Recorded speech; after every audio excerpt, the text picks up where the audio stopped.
வணக்கம் நண்பர்களே. இன்றைய பதிவில் ஒரு குறும்புக்கார பையனோட பிறந்த நாளை எப்படியெல்லாம் கொண்டாடினா அந்த பையனுக்கு பிடிக்கும், எந்தெந்த உணவுப் பொருட்கள் வச்சு வழிபட்டா அவருக்கு பிடிக்கும் அப்படிங்கிறத பார்க்கலாம். குறும்புக்கார பையனா அது யாரு அப்படின்னு தானே யோசிக்கிறீங்க. அது வேற யாரும் இல்லைங்க, நம்ம எல்லாருக்கும் ரொம்ப ரொம்ப பிடிச்ச தெய்வமான கிருஷ்ணரோட பிறந்த நாளை தான் இந்த பதிவில் பார்க்க போகிறோம். நாளைக்கு, அதாவது ஆகஸ்ட் 26ஆம் தேதி திங்கட்கிழமை இந்த வருடம் கிருஷ்ண ஜெயந்தி வருது. கிருஷ்ணர் பிறந்த ரோகிணி நட்சத்திரமும் அஷ்டமி திதியும் சேர்ந்து வரதுனால தான் நம்ம கிருஷ்ண ஜெயந்தியாக கொண்டாடுறோம். கிருஷ்ண ஜெயந்தி, கோகுலாஷ்டமி, ஸ்ரீ ஜெயந்தி, இப்படி பல பெயர்கள் வச்சு நம்ம கிருஷ்ணரோட பிறந்த நாளை கொண்டாடுறோம். இந்த பதிவில் கிருஷ்ணரை வழிபடுறதுக்கான நேரம் என்ன அப்படிங்கிறத வாங்க பார்க்கலாம்.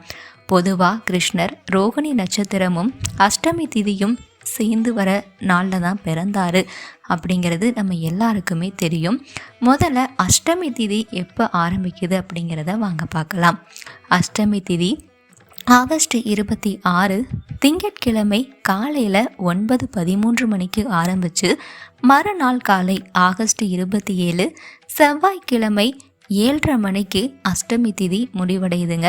அதனால் அஷ்டமி திதி பார்த்து கும்பிட்றவங்க திங்கட்கிழமை நீங்கள் சாயந்தர நேரம் கும்பிட்றது ரொம்பவே நல்லது.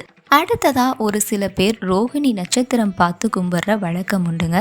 ரோகிணி நட்சத்திரம் எப்போ ஆரம்பிக்குதுன்னா ஆகஸ்ட் 26 திங்கட்கிழமை இரவு 9:41 மணிக்கு ஆரம்பித்து மறுநாள் இரவு ஆகஸ்ட் 27 செவ்வாய்க்கிழமை இரவு 8:54 மணி வரை ரோகிணி நட்சத்திரம் இருக்குதுங்க. இப்படி ரோகிணி நட்சத்திரம் அஷ்டமி திதி பார்த்து கும்பிட்றவங்க கும்பிட்டுக்கலாம்.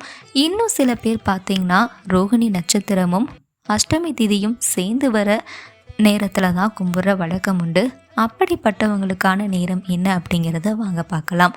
ரோகிணி நட்சத்திரமும் அஷ்டமி திதியும் சேர்ந்து வர நேரம் என்னன்னா ஆகஸ்ட் 27 செவ்வாய்க்கிழமை காலை 6 மணியிலிருந்து 7:20 மணிக்குள்ளே நீங்கள் வழிபாடு செய்வது ரொம்பவே சிறந்தது.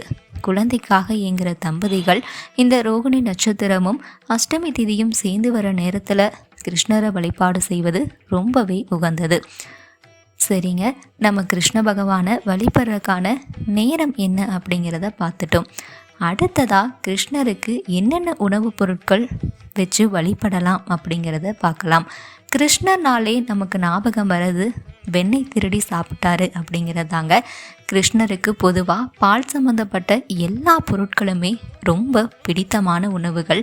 அதனால் பால், தயிர், நெய், வெண்ணெய், இப்படி எல்லா பொருளையுமே நீங்கள் வச்சு கும்பிட்றது ரொம்பவே சிறந்தது.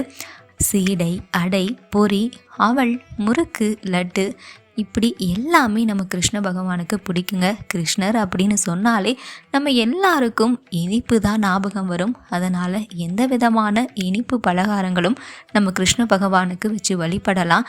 நம்ம மனசார அவரை நினச்சி ஒரு பொரி வச்சோ இல்லை பால் வச்சு கும்பிட்றது கூட நம்ம கிருஷ்ண பகவான் விரும்பி சாப்பிடுவார். கண்டிப்பாக நம்மளோட நெய்வேத்தியங்களை அவர் சந்தோஷமாக ஏற்றுப்பாருங்க. அதனால் இந்த பொருட்கள் தான் வைக்கணும் அப்படின்னு அவசியம் கிடையாது. இந்தந்த பொருட்கள் வச்சா நல்லது. முடியாதவங்க ஒரு டம்ளர் பால் வச்சு நம்ம கிருஷ்ண பகவானை வழிபட்டாலே போதுமானது. இப்படி நம்ம கிருஷ்ண பகவானை அவருக்கு பிடிச்ச உணவுப் பொருட்கள் வச்சு அவரை பிறந்த நாளில் கும்பிட்டு வரதுனால குழந்தை இல்லாத தம்பதிகளுக்கு அடுத்த வருஷமே குழந்தை பிறக்கிறதுக்கான வாய்ப்பு உண்டுங்க. அதே மாதிரி நம்ம குடும்பத்திலையும் கிருஷ்ண பகவானோட அருள் பரிபூரணமாக இருக்கும். நம்ம குடும்பம் என்னென்னைக்கும் மகிழ்ச்சியாகவும் சந்தோஷமாகவும் இருக்கும். இந்த வருட கிருஷ்ண ஜெயந்தியில் கிருஷ்ண பகவானை வழிபட்டு அவரோட அருளை பரிபூரணமாக பெற எங்களோட வாழ்த்துக்கள்.